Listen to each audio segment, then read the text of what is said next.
Hey guys, this is SG here. Welcome to 2150, and in this video we'll be reviewing the Venom Asphalt riding jacket during the rainy seasons. So during rains or small drizzle or light showers, the jacket and the rain liner is really good. It doesn't let any water come inside, and if you wear the rain liner, then there will be a pocket. There will be a pocket created, which is between the rain liner and the inside mesh of the jacket, and water may get accumulated to that.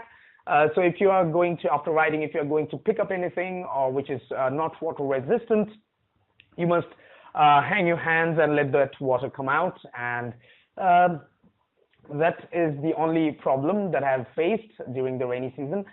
And during heavy rains, you will face another problem because the rain liner starts from this position and goes to the other parts of the body.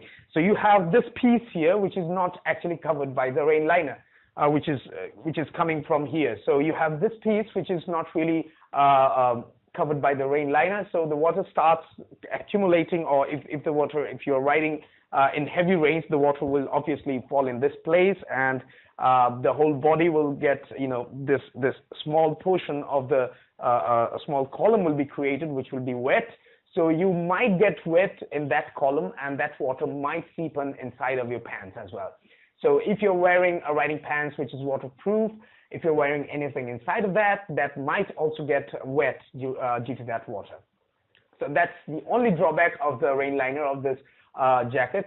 But there is a better option for that I've seen in the Solus Asmi ladies riding jacket, which has a raincoat like rain liner, which won't let any water come inside during the rainy season. So this jacket is pretty good during light showers or light rain, but I would recommend, if you're buying this jacket, I would recommend you to keep a raincoat handy if you're riding in heavy rains or any showers.